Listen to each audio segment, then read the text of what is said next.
கொஞ்சம் சவுண்டு கூட்ட சொல்லணும் சார் லைட்டாக. எத்தனை? 101வது மந்திரம் முடிச்சிருக்கிறோமா? தெய்வச் சேக்கிழார் அருளிய பெரிய புராணத்தில் 101வது மந்திரம் முடிச்சிருக்கிறோம். வேதம் ஆகமம்லாம் சொன்னார். பொங்கு மாமரை புற்றிடம் கொண்டவர் எங்குமாகி இருந்தவர் பூசைக்கு அங்கன் வேண்டு நிபந்தம். நிபந்தம்னு ஒரு வார்த்தை சொன்னோம். நிபந்தம்னா கட்டளை படித்தரர். அதையெல்லாம் அமைத்து துங்க ஆகமும் சொன்ன முறைமையில், தூய பெரிய ஆகமும் சொன்ன முறையில் அந்த திருக்கோயில்களை எல்லாம் அவர் நிர்வாகம் பண்ணுறார் அந்த மன்னர். அதாவது சிவநெறி, சிவனுக்கு செய்ய வேண்டிய கடமைகள் தடைப்பட்டால் என்னென்ன சிக்கல்கள் நாட்டுக்கு வரும்னு திருமூலர் திருமந்திரத்தில் சொல்கிறார். திருமூலர் சொல்கிறார், நோய் வரும், மழை பெய்யாது, போர் செய்கிற வலிமை போயிடுங்கிறார். யாருக்கு செய்ய வேண்டிய செயல்கள் தடைப்பட்டால், சிவபூஜைகள் தடைப்பட்டாலோ, சிவனுக்கு வேண்டிய அபிஷேக ஆராதனைகள் தடைப்பட்டாலோ நாட்டில் இதெல்லாம் நடக்குங்கிறத திருமந்திரம் தந்திரம் 2ல் திருக்கோயில் இழிவு. திருக்கோயில் இழிவுன்னு என்ன அர்த்தம்னா, திருக்கோயிலுக்கு வரக்கூடாததுன்னு அர்த்தம். கூற்றுதைத்தான் திருக்கோயில்களானவை சாற்றிய பூசனை தப்பிடில் தானே. எதற்காக உரையாசிரியர் இந்த மந்திரத்தை எடுத்து சொல்கிறாருன்னா, சீகேஎஸ்ஐயா உரையில் இந்த மந்திரத்தை எடுத்து சொல்கிறார். இந்த கார்த்திகோள மண்டலத்தில் பேசின சதீஷ் சீகே சுப்பிரமணிய முதலியார் உரைன்னு சொன்னார். கவனிச்சிங்களா யாராவது? அது எப்படி கவனிப்போம்? சொன்னார்ல டீச்சர். பெரிய புராணம் சொன்னார். அது கவனிக்க மாட்டோம்ல நாங்கள். அந்த மந்திரத்தில் தான் சொல்கிறார், நோய் வரும், மழை பெய்யாது, போர் செய்கிற வலிமை போயிடும். அப்படி சொல்லிட்டு, கூற்றுதைத்தான் திருக்கோயில்களானவை சாற்றிய பூசனை தப்பிடில் தானே. எது தப்பக்கூடாது? பூசனைகள் தப்பக்கூடாது. எது வேணாலும் தடைபடலாம், பூஜைகள் தடைபடக்கூடாது. கொரோனாவில் நமக்கு ஒன்றும் தடைபடலை, சாமிக்கு தான் தடைப்பட்டது. எத்தனை பேர் அதை பற்றி கவலைப்பட்டாங்க? எத்தனை பேர் கவலைப்பட்டோம்? கோயில்கள் வருடக்கணக்காக நடை திறக்க முடியாமல் இருந்தது, சாமிக்கு பூஜைகள் சரியாக நடக்கலை. யார் அதை பற்றி கவலைப்பட்டோம்? அதை திருமூலர் பதிவு செய்கிறார்.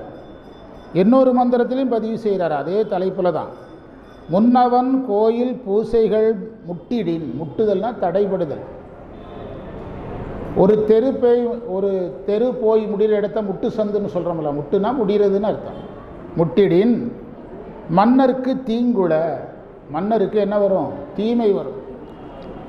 அதனால தான் நம்முடைய சேர மன்னர்களாக இருக்கட்டும், சோழ மன்னர்களாக இருக்கட்டும், பாண்டிய மன்னர்களாக இருந்தாலும் எதில் கவனமாக இருந்தாங்க? கடவுள் காரியங்களில் கவனமாக இருந்தாங்க.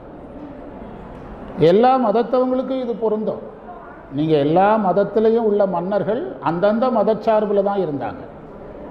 வட இந்திய மன்னர்களாக இருக்கலாம், பிற மத மன்னர்களாக இருக்கலாம். அவங்கெல்லாம் அந்த மன்னர்கள் எதை சார்பில் தான் இருந்தாங்க? மதச்சார்பில் தான் இருந்தாங்க. இன்றைக்கி இங்கிலாந்து எடுத்துக்கிட்டால் கூட, இங்கிலாந்து பாராளுமன்றத்தில் எடுக்கிற முடிவுக்கு யார் கையெழுத்து போடணும்? இங்கிலாந்து அரசர் கையெழுத்து போடணும். இப்போது இன்னும் அரசர் ஆட்சி தான். அங்கே அரசர் என்ன சார்பில் இருக்கிறாரு? மத சார்பில் இருக்கிறார். அவர் ஒரு குறிப்பிட்ட மத சார்பில் தான் இருக்கிறார். அதே நீங்கள் வாடிகன் சிட்டி எடுத்தீங்கன்னா, வாடிகன் சிட்டி முழுவதுமே ஒரு குறிப்பிட்ட மத தலைவர்கள் இருக்கிற இடம். அவங்க முழுவதும் அந்த மத தலைவர் கட்டுப்பட்டு மத சார்பில் தான் அவங்க இயங்குகிறாங்க. போப்பாண்டவர் அப்படிங்கிற தலைமையில் தான் இயங்குகிறாங்க. இந்த திருப்பூர் மாவட்டத்தில் இருக்கிற ஒரு மத தலைவர், அவங்க மத தலைவருக்கு எங்கேருந்து உத்தரவு வரலாம்?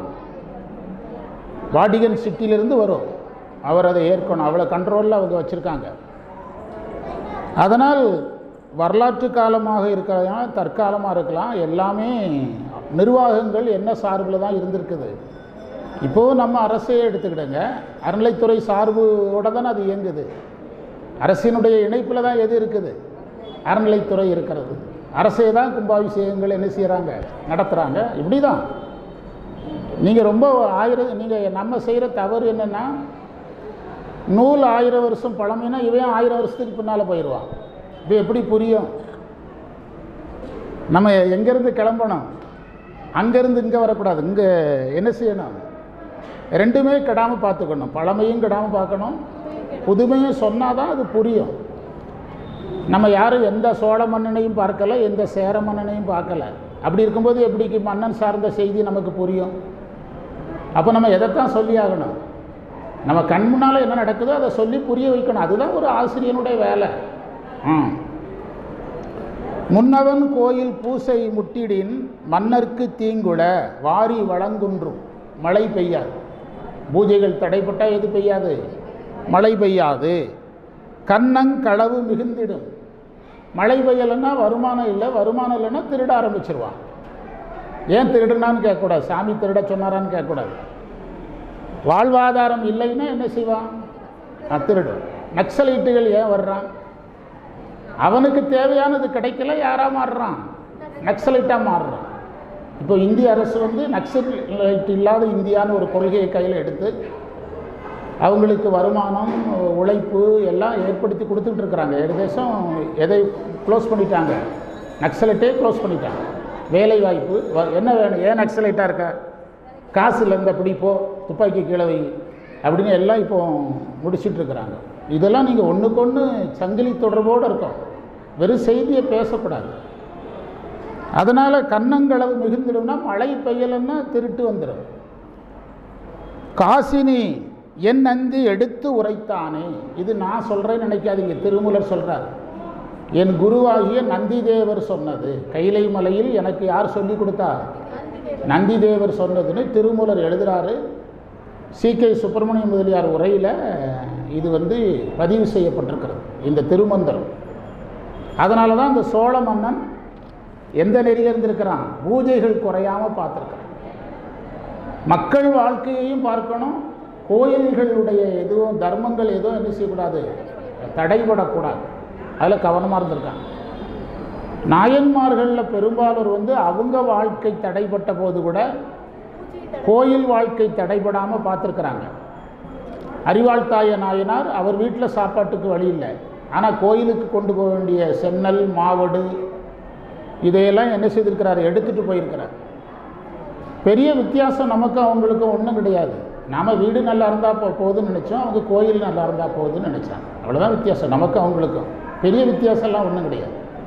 நாம் நம்ம வீடு நல்லா இருந்தால் போகுதுன்னு நினச்சாங்க, அவங்க சாமி வீடு நல்லா இருந்தால் போகுதுன்னு நினச்சாங்க. அதுக்கு நிறைய நாயன்மார் இருக்காங்க. ஒரு நாயனார் தான் நான் சொன்னேன், நிறைய நாயன்மார்கள் இருக்காங்க. அறம்பொருள் இன்பமான அறநெறி வளாது புள்ளி. அறம் பொருள் இன்பம், அப்படியே திருக்குறள். அறம்பொருள் இன்பம்னு சொல்லும்போதே எத்தனை அதிகாரம் தாச்சு? திருக்குறளையே கொண்டு வந்து உள்ள நிரப்பிட்டார். முறைப்படி பார்த்தா இந்த இடத்துல நிறுத்திட்டு ஒரு 6 மாதம் என்ன பேசணும்? திருக்குறள் பேசணும். அதுதான் முறை. இந்த இடத்துல ஸ்டாப் பண்ணிவிட்டு அறம்னா என்ன, பொருள்னா என்ன, இன்பம்னா என்ன. அறம்னா செய்யக்கூடியது. அறம் அப்படின்னா செய்யக்கூடியது. அறம்னா செய்யக்கூடியதுங்கிறது வந்து திருவள்ளுவர் வகுத்த இலக்கணம். நம்ம சைவத்தில் இயம நியமம்னு சொல்லுவோம். ஆகம வார்த்தைகளை பயன்படுத்துவோம். இயம நியமம். இயம நியமம் ஆகமங்களில் விதித்தலை கடைபிடித்தல். அதைத்தான் நம்ம வந்து சாதனம் சாதனம்னு அடிக்கடி சொல்கிறோம். சரியை சாதனம், கிரியை சாதனம், யோக சாதனம். அந்த இயம நியமங்களை விதித்தல். இப்போ ஒரு சைவர் இதை செய்யலாம், இதை செய்யக்கூடாது அப்படின்னு சொல்லுங்கன்னா எல்லாருமே ரெடி, மணிக்கணக்கில் சொல்ல ரெடி.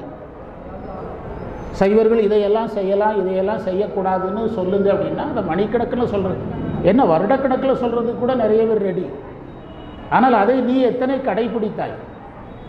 நீ எதை கடைப்பிடிக்கலை அதை சொல்லு.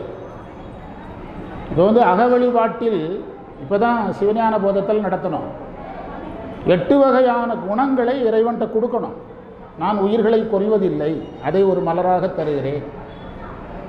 எனக்கு ஐம்புல அடக்கம் இருக்கிறது, அதை ஒரு மலராக தருகிறேன். எனக்கு ஞானம் வந்து விட்டது, அதை மலராக தருகிறேன். இதை லிஸ்ட் அவுட் பண்ணி பார்த்தா ஒன்றுமே வரல, எனக்கும் வரல, யாருக்கும் வரல. எப்படி மலராக கொடுக்கறது? சைவத்தில் பேசுகிறதுக்கு எல்லாரும் ரெடி சார், ஆனால் சைவம் மட்டும் ஒரு பிரச்சனை. கடைப்பிடிக்காததை என்ன செய்ய முடியாது? கடைப்பிடிக்காததை சொல்ல முடியாது. சைவத்தில் ஒரு பிரச்சனை. இப்போ நீங்கள் இது சரி இது தப்புன்னு சொல்கிறதுக்கு எல்லாரும் ரெடி. எதை கடைப்பிடிச்சிங்க எதை கடைப்பிடிக்கலன்னு கேட்டால் எதையுமே கடைப்பிடிக்கல. இந்த தடவை மடத்தூரில் கூட சொன்னேன், சமய தீக்கைன்னா குருக்கிட்ட உபதேசம் வாங்கி நாள்தோறும் அவர் 16 இடங்களில் என்ன பூசணும்? ஆமாம்,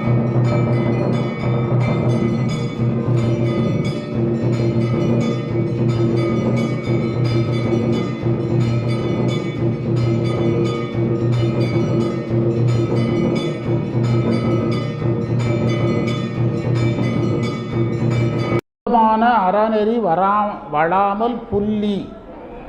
புள்ளின்னா சேர்ந்துன்னு அர்த்தம். புள்ளி புணர்வது என்று கொல்லோ என் பொல்லாமணியை புணர்ந்த மாணிக்க வாசகர் 10 தடவை சொல்கிறார் திருவாசகத்தில்.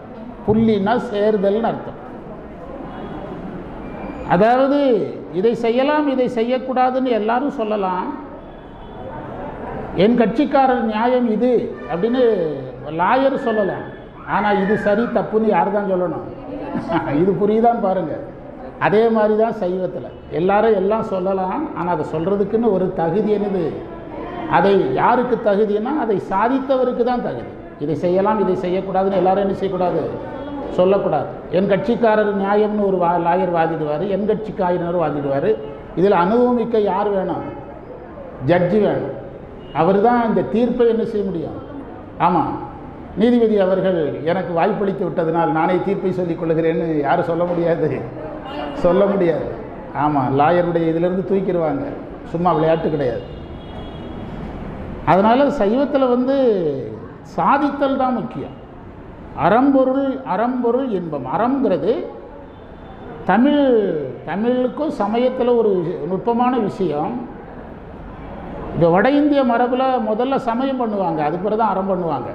வட இந்திய மரபில் நீங்கள் விவேகானந்தர் எடுத்துக்கிட்டால் முதல்ல சமயம் பண்ணார், அதுக்கு பிறகு அறக்கட்டளைகள் நிறுவினார். இது ராமகிருஷ்ணருக்கும் பொருந்தும், எல்லாருக்கும் பொருந்தும். நம்ம இதில் என்னது? முதல்ல என்ன தான் பண்ணணும்? அறம் தான் பண்ணணும். அதுக்கு பிறகு தான் சமயத்துக்கு வரணும். நீங்கள் அதை பிரித்து பார்த்தா தெரியும். நம்ம இதில் அறம் என்பது அறம் அதனால தான் நீங்கள் தமிழர்கள் உடைய பண்டை காலத்தில் எதில் தான் முன்னோடினா? அறத்தில் தான் முன்னோடி. நமக்கு 8 தொகை 10 பாட்டு 14 கீழ்கணக்கு நூல்கள் 50 காப்பியம் 5 காப்பியம் எல்லாம் எடுத்து பார்த்தீங்கன்னா அறம் தான் அதிகமாக இருக்குமே தவிர சமயம் குறைவாக தான் இருக்கும். சமயம் குறைவாக தான் இருக்கும். இன்றைக்கி நீங்கள் தமிழ் இலக்கணத்தில் 5 நிலத்துக்குரிய கடவுள் பேரில் சிவபெருமான் பேர் கிடையாது. 5 நிலத்துக்குரிய கடவுள் பேரில் யார் பேர் கிடையாது? சிவன் பேர் கிடையாது, மறந்துடக்கூடாது. ஆனால் புறநானூறு அகநானூரில் யார் பேர் வருது? சிவபெருமானுடைய பேர் வருகிறது. அப்போ சிவனை ஒரு பெருங்கடவுளாக பார்க்கும் திறன் எந்த காலத்தில் வரல? சங்க காலத்தில் வரல. ஒரு நிலத்துக்கு ஒரு கடவுள் பார்த்துருக்காங்க, சிவனை அப்படி பார்க்கக்கூடாது. குறிஞ்சி நிலத்துக்கு ஒரு கடவுள், நெய்த நிலத்துக்கு ஒரு கடவுள், அப்படி தான் பார்த்துருக்காங்க. ஆனால் சிவனை அப்படி என்ன செய்யக்கூடாது? பார்க்கக்கூடாது. சிவனை பற்றிய குறிப்பே தமிழ் இலக்கணத்தில் 5 நிலத்தில் இல்லை. அப்போ தமிழர்கள் அறத்துக்கு முதன்மை கொடுத்து அறத்திலிருந்து சமயத்துக்கு வந்தவங்க தான் தமிழர்கள். தமிழர்களுடைய சார்பில்லாத கண்டுபிடிப்புனா அறம், சார்ந்து கண்டுபிடித்தது சமயம். அறத்தை கண்டுபிடிப்பதற்கு தமிழர்கள் யாரையும் சார்ந்திருக்கவில்லை. ஆனால் சமயத்துக்குள் பயணிக்கும் போது அவங்க கண்டுபிடிச்சதையும் பயன்படுத்தினாங்க, பிற கண்டுபிடிப்புகளையும் என்ன செய்து கொண்டார்கள்? பயன்படுத்தி கொண்டார்கள்ங்கிறது தான் உண்மை. இப்போ நம்ம திருமந்திரம் பேசணும். திருமந்திரத்தை சேக்கிழார் வாக்கு சொல்கிறார். திருமந்திரம் மொழிபெயர்க்கப்பட்டதுங்கிறார். அப்போ எந்த மொழியில் இருந்திருக்குது? வடமொழியில் இருந்திருக்குது. ஆகமத்தை மொழிபெயர்த்தது தான் திருமந்திரம். என்னுடைய கருத்தல்ல, திருமூலர் வாக்கு, இந்த சேக்கிழார் வாக்கு.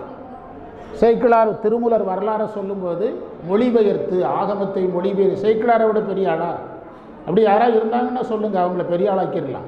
சேக்கிழாரை விட பெரிய ஆள் யார் இருக்கான்னு கேளுங்க, பெரிய ஆளாக்கிடலாம். அப்படி சொல்லியிருக்கிறார். அப்படின்னா ஆகமத்தில் இருக்கிறத தான் அவர் மொழிபெயர்க்கிறார். ஆகமத்தில் இருக்கிற ஒரு கான்செப்டை எடுக்கிறாரு, இவர் பயன்படுத்தி பார்க்குறாரு, 1 வருஷம் ப்ராக்டிஸ் பண்ணுறாரு, தன் மாணவர்களுக்கு சொல்கிறாரு, ஒரு பாட்டாக எழுதுறாரு.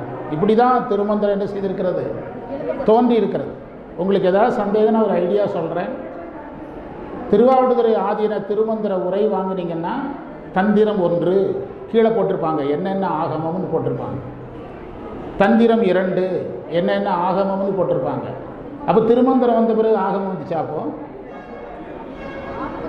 ஆகமத்திலிருந்து என்ன வருது? திருமந்திரம் வருது. திருமந்திரம் வருகிறது. உங்களை விட எனக்கு தமிழ் பற்று அதிகம். தமிழ் ஆசிரியராக 30 வருஷம் இருந்தவர். நீங்கள் இப்படி இருக்கணும்னா இன்னொரு பிறவி தான் எடுக்கணும். இன்னொரு பிறவி எடுத்தால் தான் 30 வருஷம் டீச்சராக இருக்க முடியும். ஆமாம், பிறவி தான் எடுக்கணும்.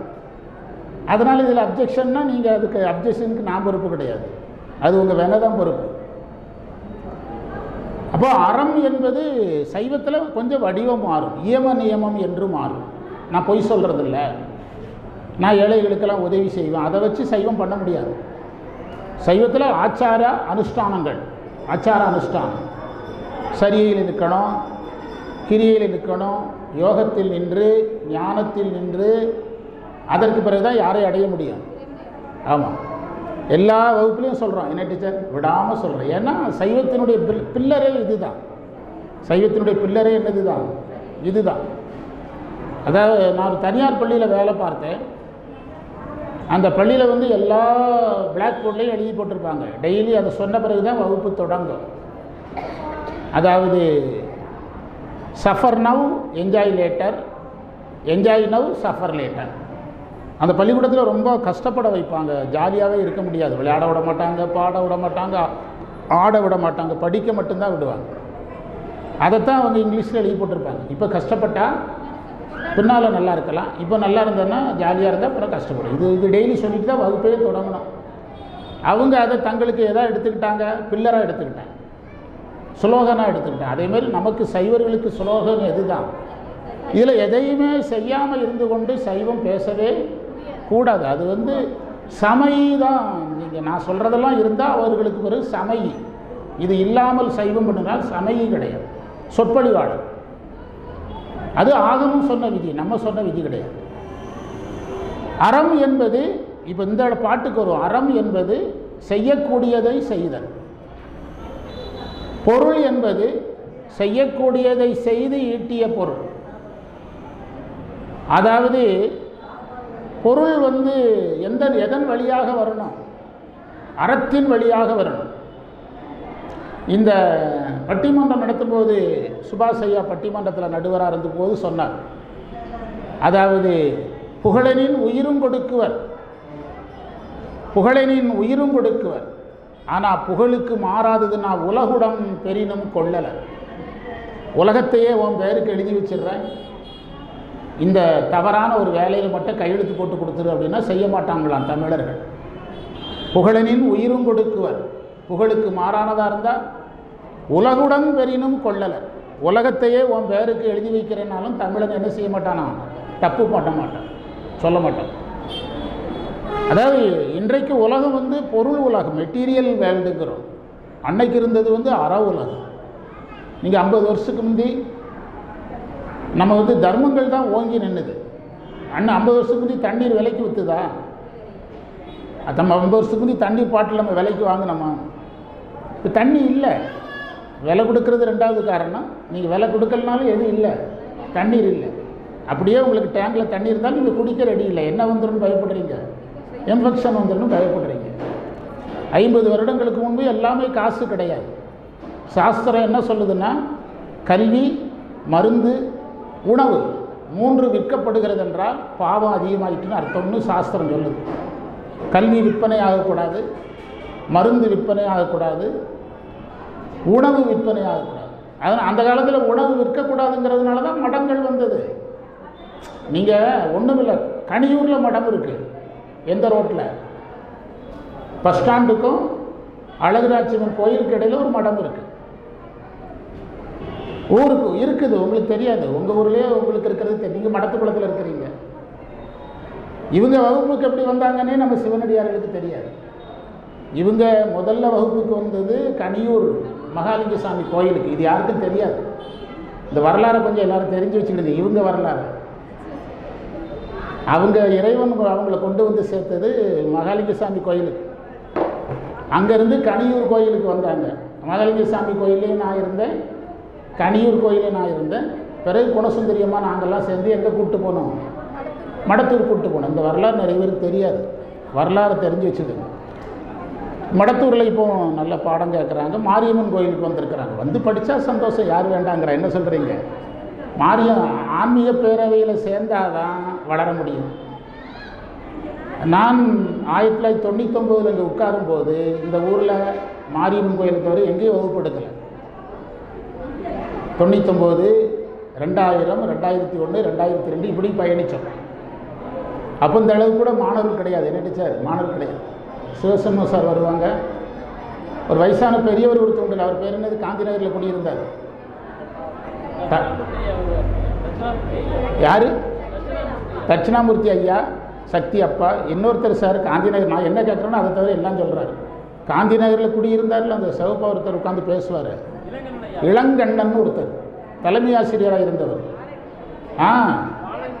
பாலகிருஷ்ணம்பாங்க, இளங்கண்ணன் சொன்னாங்க. அவர் சொற்பொழிவு முடிச்சுட்டு போய், சார் கட்டாயம் டிஃபன் சாப்பிட்டு தான் போகணும் பாரு, டிஃபன் சாப்பிட்டுட்டு அப்படி போவோம். 2 பேர் 3 பேர் தான் இருக்கும் தொடக்க காலத்தில். ஆனால் அதுக்கு பிறகு தான் வேலைகளே வந்தது எனக்கு. எல்லா கோயில்களில் வேலை செய்தோம், மடத்தில் வேலை செய்தோம். இது எங்கே வரைக்கும் வேலை செய்கிறாங்க? லண்டன் வரைக்கும் வேலை செய்யும். வர்ற ஞாயிற்றுக்கிழமை லண்டனுக்கு வகுப்பு எடுக்கணும். ஆமாம், எல்லாம் யார்? என்னது? மாரியம்மன் அருள் ஆன்மீக பேரவையினுடைய உதவி. அதுதான் அறம் பொருள். அப்படின்னா பொருள் வந்து எந்த வழியில் வரணும்? அறத்தின் வழியில். அப்படி புரிஞ்சுக்கிடுங்க. அறம் பொருள் இன்பம்னு புரிஞ்சுக்கிடுறது எல்லாரும் புரிஞ்சுக்கிடுவாங்க. அறம்னா என்னதுன்னு பேசுவான், பொருள்னா என்னதுன்னு பேசுவான், எல்லாம் பேசுவான். ஆனால் இதை இணைக்க தெரியாது. பொருள் எதன் வழியாக வரணும்? அறத்தின் வழியில் வரும். திருவள்ளுவர் ஒரு திருக்குறளில் சொல்கிறாரு, அளக்கொண்ட எல்லாம் அளப்போம், இழப்பீனும் பிற்பயக்கும் நட்பாலவை. ஒரு திருக்குறள். பிறர் அழும்படியாக நீ பொருளை ஈட்டினால் ஒரு நாள் உன்னை அள வைத்து விட்டு அது சென்றுவிடும்.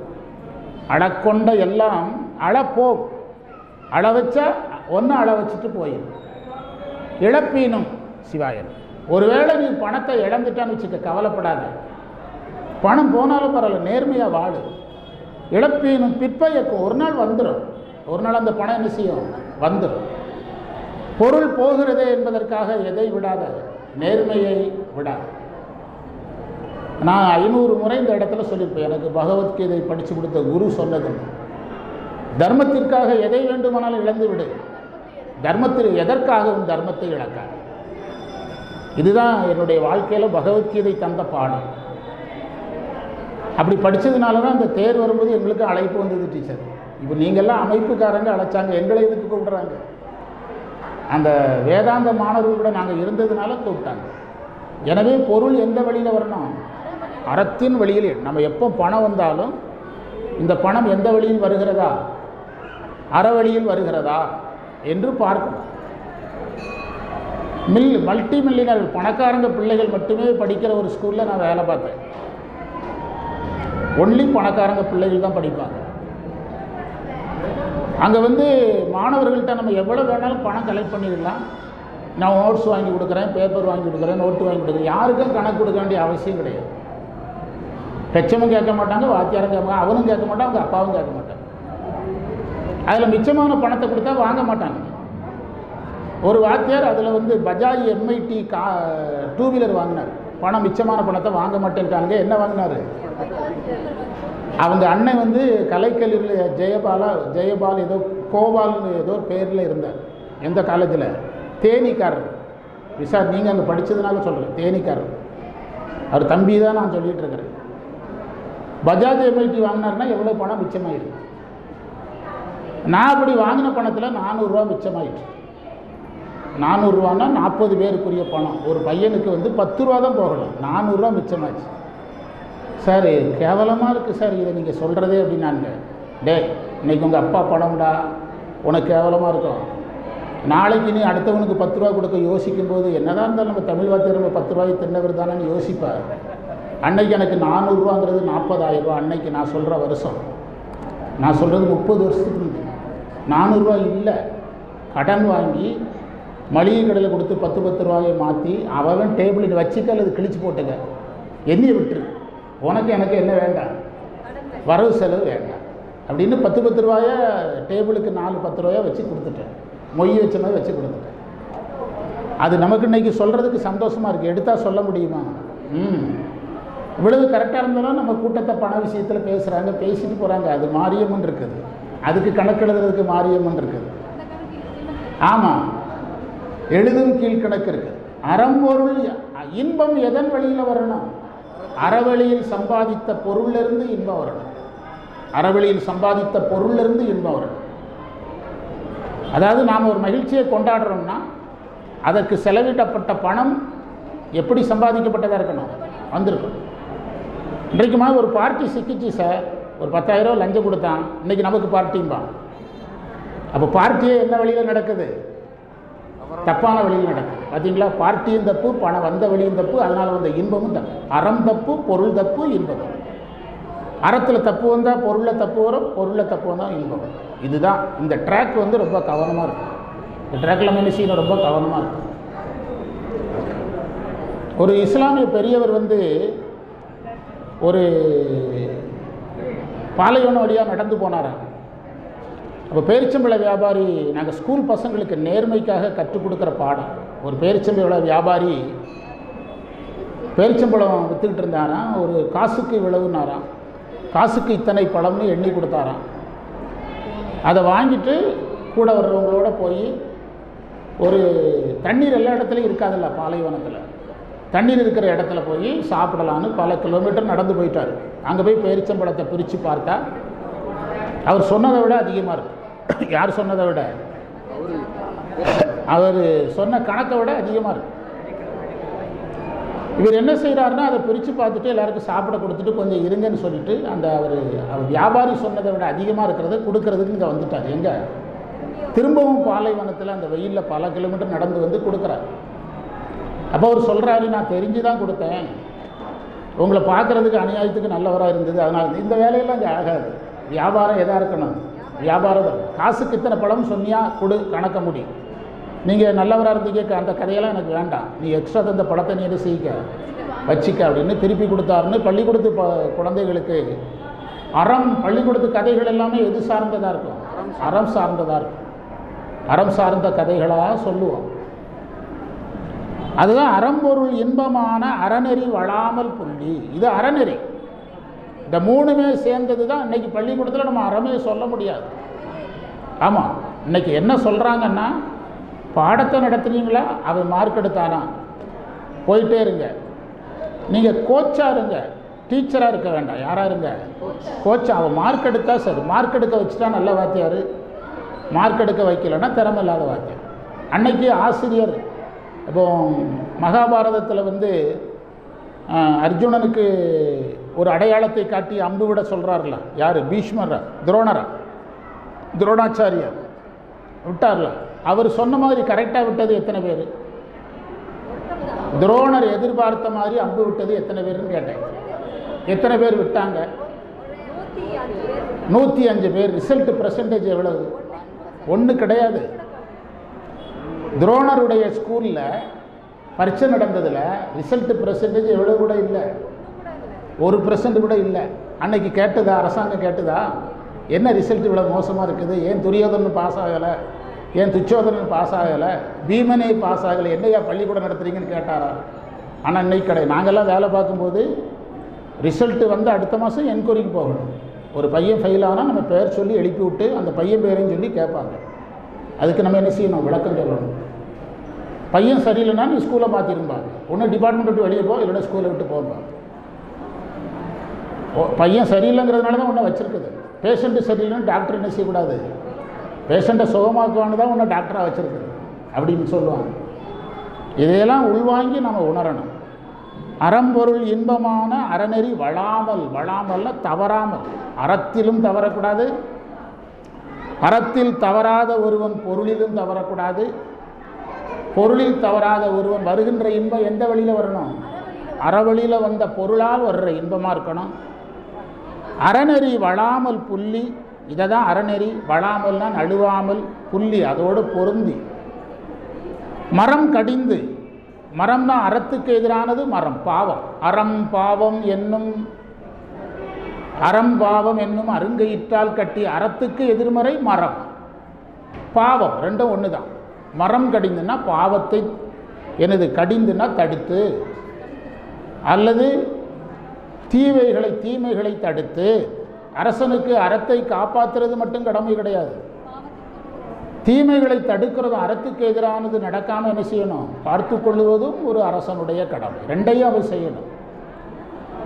அரசர் போற்ற பிற மன்னர்கள் அவரை பாராட்டுறாங்க. இப்போ உலகம் முழுவதும் ஒரு நாடு சிறப்பாக இருந்ததுன்னா, அந்த இன்னைக்கு ஈரான் இந்தியாவை புகழ்ந்து பேசியிருக்குது, தெரியுமா? தெரியாது. அதை பற்றி நமக்கு என்ன கவலை? ஈரான் இந்தியாவையே இன்னொரு நாட்டையும் புகழ்ந்து பேசியிருக்குது. பிற நாட்டவர்கள் புகழும்படியாக ஒரு நாடு என்ன செய்யணும்? ஆமாம், இன்னொரு நாட்டுக்காரர் இந்தியாவை எழுந்து பேசியிருக்கிறார். இன்னைக்கு ஒரு பெரிய வல்லரசு நாடு, அதுக்கு பதில் தான் அவன் புகழ்ந்து பேசியிருக்கிறான். நீ நினைக்கிற மாதிரி அவங்க அநியாயத்துக்கு நல்லவன் பேசுகிறான். ஆமாம், பாருங்க, அவர் கரெக்டாக நீ சொல்ல ஒன்றுமே தெரிஞ்சுக்கிட்டு கிடையாது. சாப்பிட, டிவி பார்க்க, இப்படியே மனித வாழ்க்கை எல்லாமே என்ன செய்யணும் தெரியல. 100% ஓட்டு எத்தனை மணிக்குள்ளே போலாகும்? ஒரு போலிங் ஸ்டேஷனில் 100% ஓட்டு போலிங் ஆகுன்னா எவ்வளோ நேரம் ஆகும்? 6 மணிக்கு தானே தேர்தல் தொடங்குது, 7 மணிக்கா? 8 மணிக்குள்ளே 100% ஓட்டு போலிங் பண்ண முடியுமா? பண்ணியிருக்காங்க. ஒரு மாவட்டத்தில், ஒரு பூத்தில் வாக்காளர்களே 5 பேர் தான். அந்த 5 வாக்காளர்களுக்காக 6 மணி நேரம் எலெக்ஷன் டிபார்ட்மெண்ட்டு ட்ராவல் பண்ணியிருக்கு. எத்தனை மணி நேரம்? 6 மணி நேரம் ட்ராவல். இது ஒரு ரிசல்ட்டு. இன்னொரு இடத்துல ஆயிரக்கணக்கான ஆதிவாசிகள் ஒருத்தர் கூட விடுபடாமல் 100% ஓட்டு போட்டிருக்காங்க. அதுவும் மலைப்பகுதியில் தான் நடந்திருக்கு. இது அரசு சார்ந்ததுங்கிறதுனால சொல்கிறேன். இதுக்கு பெரிய புராணத்துக்கு என்ன சம்மந்தம் கேட்கக்கூடாது. அரசு சார்ந்ததுங்கிறதுனால சொல்கிறேன். அரசர் போற்ற வையகம் காக்கும். அடுத்தது நாடில். வையகம்னா உலகத்தை காக்கிறான். ஒரு அரசன் உலகத்தை காக்கிற முறையை சேக்கிழார் அவர் முதலமைச்சராக இருந்ததுனால கரெக்டாக சொல்கிறார். வையகம் காக்கும் நாளில் சிறந்தனல் தவத்தால் தேவி, அரசனுடைய மனைவி, சிறந்தனல் தவம், அதாவது அவங்க தேவி தாய்மை அடைகிறாங்க. அதற்கு அவன் செய்த தவம் காரணங்கிறார். சிறந்தனல் தவத்தால் தேவி திருமணி வயிற்றில் மைந்தன் அப்படிங்கிறார். அதாவது ஞானசம்பந்தருடைய தாயார், ஞானசம்பந்தருடைய தந்தையார் சைவ சமயத்தை நிலைநாட்ட, சமண பௌத்தத்தை ஒடுக்கி சைவத்தை காக்க ஒரு குழந்தை வேண்டும்னு தவம் இருந்து தான் யாரை பெற்றாங்க? எல்லாருமே அப்படி தவம் செய்து குழந்தை பெறுறாங்கன்னு சொல்ல முடியாது. ஆனால் ஞானசம்பந்தருடைய பெற்றோர் தவம் இருந்து தான் எதை பெற்றார்கள்? குழந்தை ஞானசம்பந்தரை பெற்றாங்க. அது மாதிரி இவன் நல் தவத்தில் தேவி, அவனுடைய மன்னனுடைய மனைவியினுடைய தவத்தினால மணி வயிற்றில் குழந்தை பேரு வாய்க்கிறது. மனுநீதி சோழன் கதையை சொல்ல போகிறாரு. சோழன் மகன் தேர் ஓட்டினான்னு சொல்ல போகிறாரு. அப்போ முதல்ல குழந்தை பிறந்தால் தானே சொல்ல முடியும். அதனால் யார் பிறக்க போகிறார்? சோழ மன்னன் பிறக்க போகிறான். சோழனுடைய இளவரசன் பிறக்க போகிறான். தேவி திருமணி வயிற்றில், பெரிய புராணத்துலேயும் இதே பெரிய புராணம் கம்பராமாயணம்ல மணிவயிறுன்னு சொல்லும். மணிவயிறு வாய்க்க பெற்றால், இந்த மாதிரியெல்லாம் திவ்ய பிரபந்தத்திலையும் இதே மாதிரி வரும். திருமணி வயிற்றில் மைந்தன், மகன்னு சொல்லியிருக்கலாம், புதல்வன்னு சொல்லியிருக்கலாம். மைந்தன் ஏன் சொன்னார்னா, இறைவனுக்கே மைந்தன் ஒரு பேர் இருக்கு. மைந்தன்னா வலிமை உடையவன் அர்த்தம். மகன், புதல்வன், புத்திரன், மைந்தன், இப்படி நிறைய பேர் இருக்குது மகனை குறிக்க. மகனை ஏன் புத்திரன்னு சொன்னாங்கன்னா, புத்துங்கிறது ஒரு நரகம். புத் என்ற நரகத்திற்கு செல்லாமல் தந்தையை காப்பாற்றுறதுனால அவனுக்கு என்ன பேர்? புத்திரன். இப்படி ஒவ்வொரு பேருக்கும் ஒரு காரணம் இருக்கு. மைந்தன்னா வலிமை உடையவன் அர்த்தம். ஒருவருடைய மகன் வலிமை உடையவனாக இருந்தால் அப்பா மகனை சார்ந்திருக்கலாம். மகன் வலிமை இல்லைன்னா மகன் வலிமையாக இருந்தால் அப்பா மகனை சார்ந்திருக்கலாம். மகன் வலிமை இல்லைன்னா மகன் அப்பாவை சார்ந்திருப்பார். எது நல்லா இல்லை? அதனால தான் மகனை யாராக காட்டுறாங்க? வலிமை உடைய மைந்தனாக காட்டுறாங்க. மகன் வலிமையாக இருந்தால் தான் அப்பா நமக்கு இப்போ ராமாயணத்தில் தசரதன் நாட்டை யார்கிட்ட ஒப்படைக்கிறாரு? ராமன்கிட்ட ஒப்படைக்கிறார். ஒப்படைக்கும்போது தன்னை விட வலிமை உடையவன் தெரிஞ்சதுனால தானே ஒப்படைக்கிறார். சும்மா ஒப்படைப்பாரா? தன்னை விட வலிமை உடையவன் தெரிஞ்சுதான் யாரிடத்தில் ஒப்படைக்கிறாரு? ராமனிடத்தில் ஒப்படைக்கிறார். அமைச்சர்கள்ட்ட அனுமதி பெறுறாரு. எல்லாத்தையும் அனுமதி பெற்று தான் நாட்டை என்ன செய்கிறார்? ஒப்படைக்க முன் வர்றார். பிறகு அது தடைப்பட்டது, அதெல்லாம் ரெண்டாவது. ஆனால் அதற்கு தகுதி யார்கிட்ட இருந்தது? ராமனிடத்தில் இருந்தது. அதனால் மைந்தன், திருமணி வயிற்றில் மைந்தன், 60,000 ஆண்டும் ஆண்டுற 60,000 ஆண்டும் ஆண்டிற பிரிதொரு குறையிலை என்பின் வையகம் அருகுரும் என்பதோர் மறுக்கம் உண்டரோ. தசரதன் சொல்கிறார், 60,000 வருஷம் இந்த நாட்டை நான் ஆண்டேன். ஆனால் என்ன இல்லை, குழந்தை பேர் இல்லைங்கிறது தான் எனக்கு என்னது பெரிய கவலையாக இருக்கிறது என்று சொல்ல பிறகு தான் கலைக்கோட்டு முனிவருங்கிற முனிவரையெல்லாம் வச்சு வேள்வி செஞ்சு அந்த வேள்வியிலிருந்து வந்த பிரசாதத்தை, அமுத கலச பிரசாதத்தை தேவிகளுக்கு கொடுத்து தான் யாரெல்லாம் பிறக்கிறாங்க, இந்த குழந்தைகளெல்லாம் பிறக்கிறாங்க. அதில் தான் ராமர் வர்றாரு. ராமர் வந்த பிறகு அவ்வளோ சந்தோஷம் யாருக்கு? தசரதனுக்கு. அந்த சலபோச முனிவர் கதையை சொன்னார், சதீஷ் சொன்னார். யார் கவனித்த இங்கே பேசும்போது சொன்னார். சலபோஜ முனிவருடைய கதை, ராமாயணத்தில் வர்ற கதையை சொன்னார். திருமணி வயிற்றில் மைந்தன் பிறந்தனன் உலகம் போற்ற போரறி குருளை அண்ணான். பிறந்தான், உலகம் போற்ற, உலகம் புகழும்படியாக பிறந்தான். போற்ற என்பதற்கு என்ன அர்த்தம்? புகழுதல் அர்த்தம். ஆமாம். இன்னொரு பொருள் காத்தல்னும் பொருள். போற்ற என்பதற்கு என்ன பொருள்? காத்தல் என்றும் பொருள்.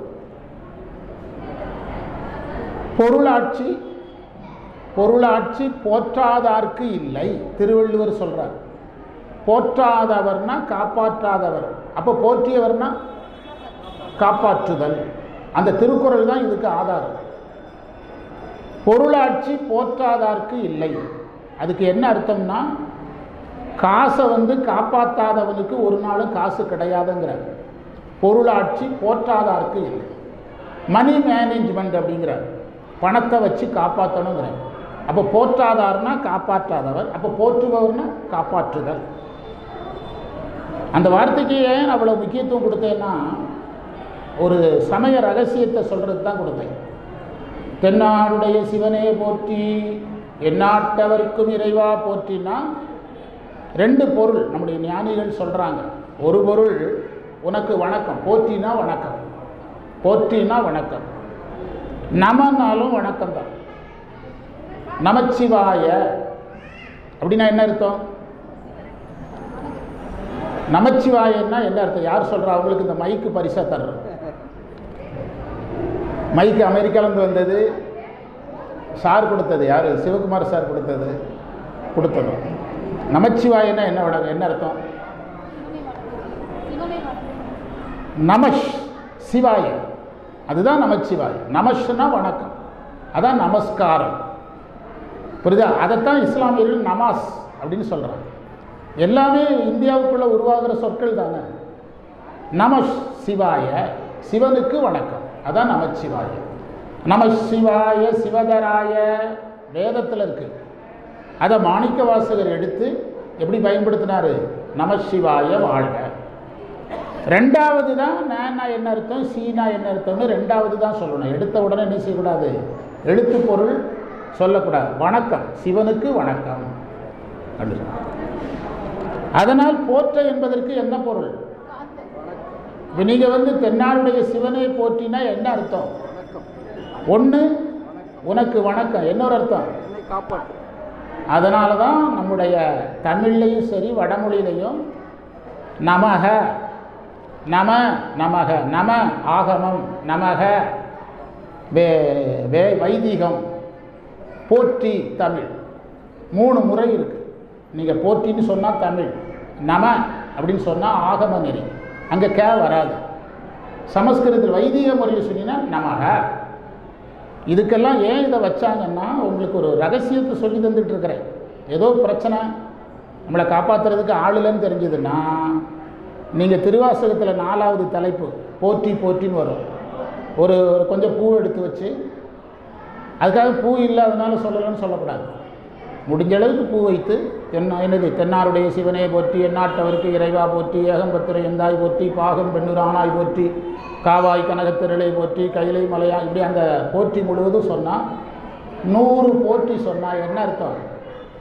100 முறை வணங்கியதாகும். அடுத்தது என்னை காப்பாற்று என்று எத்தனை முறை சொன்னதாகும்? 100 முறை சொன்னதாகும். இதுக்கு நான் அடிக்கடி ஒரு உதாரணம் சொல்லிக்கொண்டே இருப்பேன். ஒரு கிராமம் இருக்குது. அந்த கிராமத்தில் ஒரு நாட்டாமை இருக்கிறாரு. அந்த நாட்டாமைக்கிட்ட வேலை பார்க்குற ஒருத்தர் என்ன செய்கிறாரு? வணக்கம் சொல்கிறார். யாருக்கு? நாட்டாமைக்கு வணக்கம் சொல்கிறார். நாட்டாமை வணக்கம் அப்படிங்கிறாரு. நாட்டாமை தினத்தந்தி பேப்பர் படிச்சுட்டு இருக்கிறாரு. எதில் உட்காந்து? அவருக்குன்னு ஒரு தனியாக சேர் இருக்கு. அதில் உட்காந்து தினத்தந்தி பேப்பர். நாட்டாமை வணக்கம் அப்படிங்கிறாரு. முதல் தடவை சொல்கிறாரு, கவனிக்கல. 2வது தடவை சொல்கிறாரு, பதில் சொல்லவே இல்லை. 3வது ஒரு வணக்கங்கிறாரு. அது பிறகு நாட்டாமை என்ன செய்வார்னா, கணக்கு என்ன சொல்கிறான் அவன்? 2 மூணு நாள் உங்களை தான் தேடி அலைகிறானுங்க. நீங்கள் திருவண்ணாமலை போயிட்டீங்களா? 2 மூணு நாள் உங்களை தான் தேடி அலைகிறேன். என்னவா? பையன் காலேஜுக்கு போகிறானா, 2வது பொண்ணு கல்யாணமா, சரி எல்லாம் நம்முடைய அரண்மனையிலேருந்து அனுப்பி விட்டுரு அப்படின்னு சொல்லுவார். சொல்லணும். அவருக்கு பேர் தான் இதே தான். இந்த ரகசியத்தை பெரியவங்க சொன்னதான் நான் உங்களுக்காக சொல்லக்கூடாது, நான் மட்டுமே யூஸ் பண்ணணும். புரியுதா?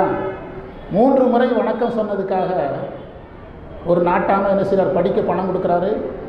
கல்யாணத்துக்கு தேவையானதெல்லாம் அரண்மனையிலேருந்து அனுப்பிடுங்கன்னு சொல்கிறார். 3 முறைக்கு ஒரு மனிதன் இவ்வளவு செய்ய முடியும்னா 100 முறைக்கு இறைவன் எவ்வளவு? அதான் 108 போற்றி, 1008. எப்போ 1008 போற்றி நம்ம வேண்டியாக பண்ணுறோம்? ஏதோ ஒரு செயல் நடக்கல, மழை வேண்டி 108 போற்றி. அப்போ அதில் போற்றிக்கு பின்னால் என்ன இருக்குது? காப்பாற்று இருக்குது. நீங்கள் தமிழில் சொல்லுங்கள், ஆகமத்தில் சொல்லுங்கள், வேதத்தில் சொல்லுங்கள். மொழி வேதமெல்லாம் கிடையாது. வேதத்தில் சொல்லணும்னா உங்களுக்கு அது சரியாக தெரியணும். தெரியாமல் அழகுக்கு சொல்லக்கூடாது. அதை முறையாக அந்த சமஸ்கிருத மொழியை முறையாக படித்து என்ன செய்யணும்? அன்றைக்கி இந்த தேர் வந்தது. நாங்கள்லாம் தமிழ் மந்திரம் தெரிஞ்சவங்க தான். அமைதியாக இருந்து அவங்க மந்திரம் தெரியாது. அவங்க சொல்கிற 1-2 மந்திரம் தெரியுது, அதுவும் மறந்து போச்சு. அப்போ நம்ம தெரியலைன்னா என்ன செய்யணும்? சும்மா இருக்கணும். அவங்க கூடவே சும்மா என்ன செய்யக்கூடாது? ஓட்டக்கூடாது.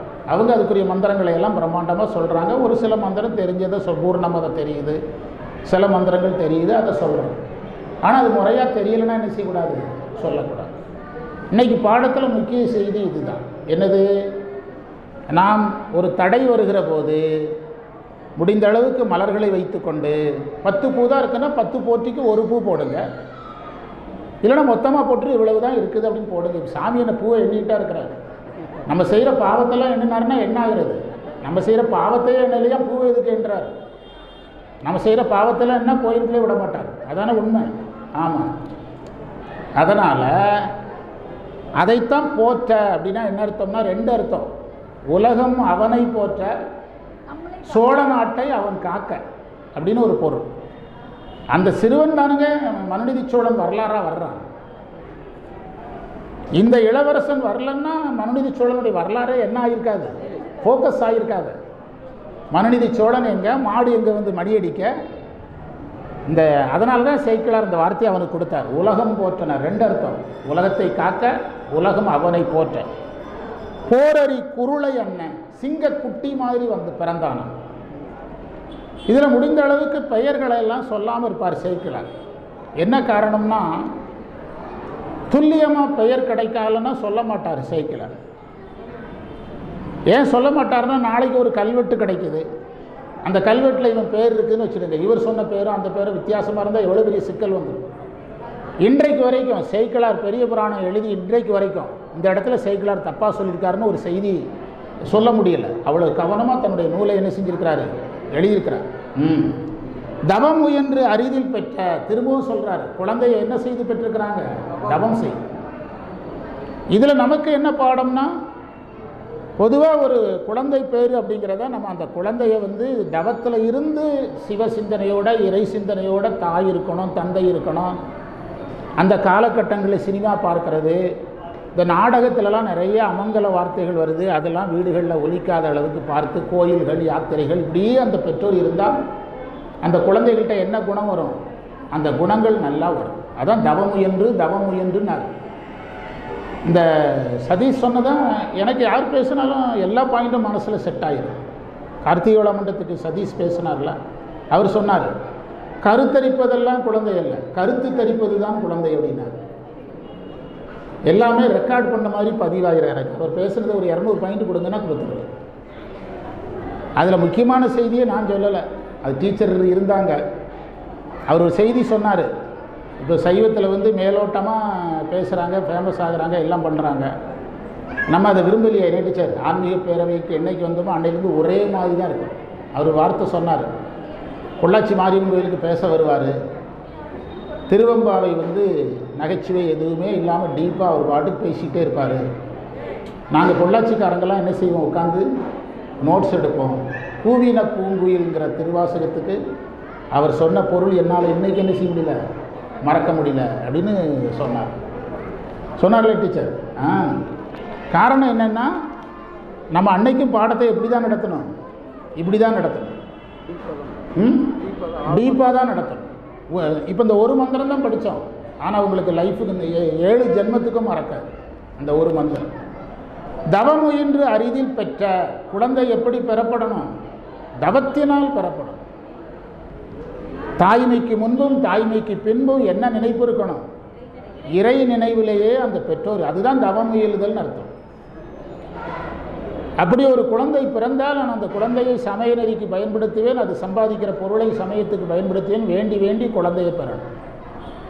அரிதில் பெற்ற தனி இளம் குமரன், தனி இளம் ஒப்பற்ற இளங்குமரன் இளவரசன் ஆளும் சிவமுயன்று அடையும் தெய்வ கலைவல திருந்த ஓதி. பாருங்க, அரசனுக்கு மகனாக பிறக்கிறான். நாம் என்ன நினச்சிடுவோம்னா, ஒரு ராஜா வீட்டு பிள்ளையாக இருந்தால் முதல்ல தேர் ஓட்டுறது எப்படி, நம்ம பணக்கார வீட்டு பிள்ளைக்கு முதல்ல கார் ஓட்டுறது எப்படின்னு சொல்லி கொடுப்போம். அங்கே தேர் ஓட்டுறது எப்படி, யானை செலுத்துறது எப்படி, குதிரை முதல்ல என்ன கல்வி தான் கொடுத்தாங்களாம்? சமய கல்வி தான் முதல்ல கொடுத்தாங்கங்கிறார் இளவரசனுக்கு. தனி இளம் குமரன் ஆளும் சிவமுயன்று அடையும். யாரை அடைவதற்கு? சிவனை முயன்று அடைதல். முயன்று அடைதலை தான் நாம் வந்து சாதனங்கிறோம். சரியை கிரியை யோகம் ஞானம்னு சொல்கிறோம்.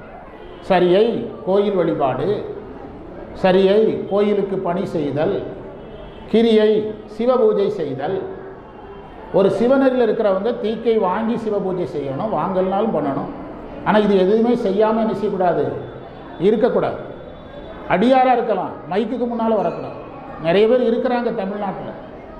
சரியே என்னது, சமய தீக்கையும் கிடையாது, விசேட தீக்கையும் கிடையாது, ஆனால் மைக்கை பிடிச்சி பயங்கரமான சைவ பணிகள். அது ஆகமம் கண்டிக்குது, ஆகமத்தில் அதுக்கு அனுமதி கிடையாது. அதனால தான் மன்னன் மகனுக்கே முதல்ல என்ன கல்வி தான்? சிவமுயன்று அடையும் தெய்வக்கலை, சிவனை முயன்று அடையக்கூடிய தெய்வக்கலை.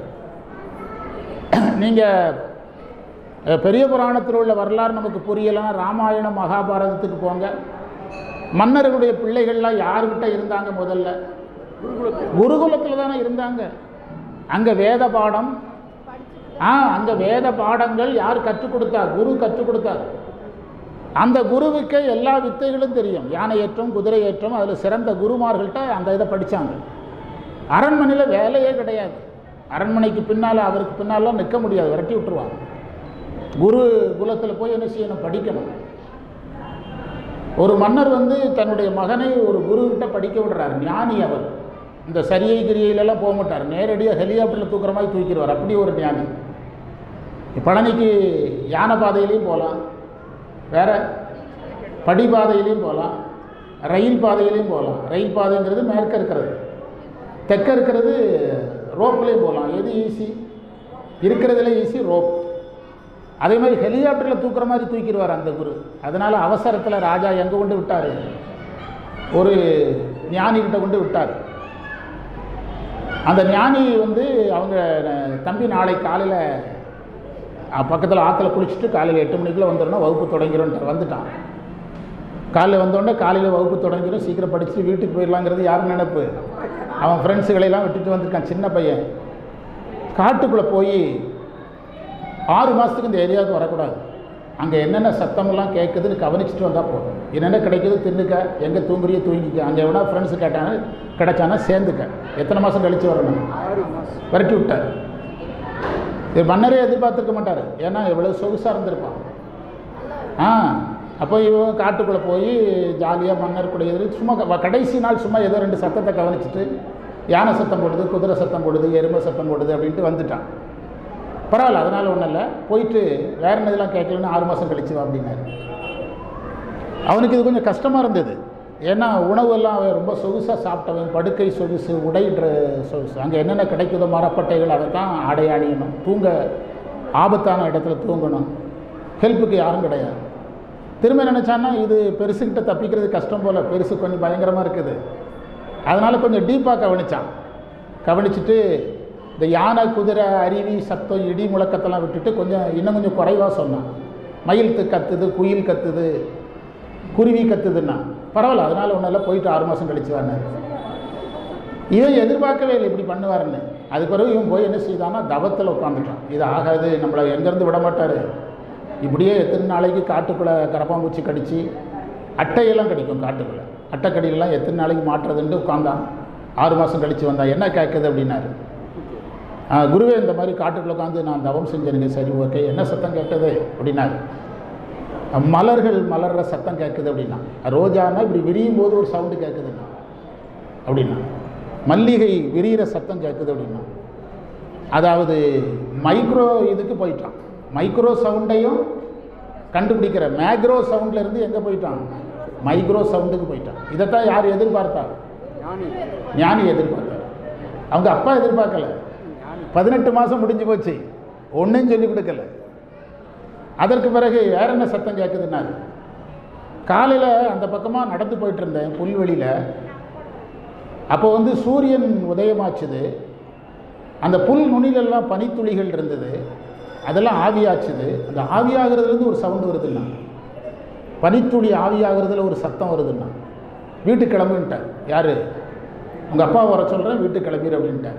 அவங்க அப்பா வந்தார். யானை ஏற்றம், குதிரை ஏற்றம், வில்வித்தை, இது வேதம் ஆகமம் திருவாசகம் தேவாரம்லாம் முடிஞ்சதுனாரு. அவன் சொன்னான், ஒன்றுமே படித்து தரல அப்படின்னா. என்ன குரு இப்படி சொல்கிறான் அப்படின்னாரு. நீ உன் மகனை நாளைக்கு கூட மன்னனாக்கி கொள்ளலாம், மக்கள் என்ன நினைக்கிறார்கள் என்பது கூட அவனுக்கு தெரியும். என்ன சொன்னார்? மக்கள் என்ன நினைக்கிறார்கள் என்பதை கூட இவன் கண்டுபிடித்து விடுவான். ஒரு ஏற்றமும் வேண்டாம், புரியுதா? நீ நாளைக்கு கூட இவனிடத்தில் எதை கொடுக்கலாம்? அரசாங்கத்தை கொடுக்கலாம் அப்படின்னா. இது யாருடைய கல்வி? ஞானியுடைய கல்வி. ஒரு நீங்கள் நம்ம ராஜராஜ சோழனுங்கிறோம். ராஜராஜ சோழனுக்கு பின்னால் குரு இருந்தது நமக்கு தெரியாது. தஞ்சை பெரிய கோயிலை கட்ட சொன்னது யார்? அவருடைய குரு. நீங்கள் அந்த தஞ்சை பெரிய கோயிலுக்குள்ள ஒரு குகையில் ஒரு படம் இருக்குது, ஒரு ஓவியம் இருக்குது. நம்மால் யாரும் அந்த ஓவியத்தை வெளியே ஃபோக்கஸ் பண்ணல. டிஸ்கவரி சேனல்காரன் ஒரு தடவை டிவியில் போட்டான்.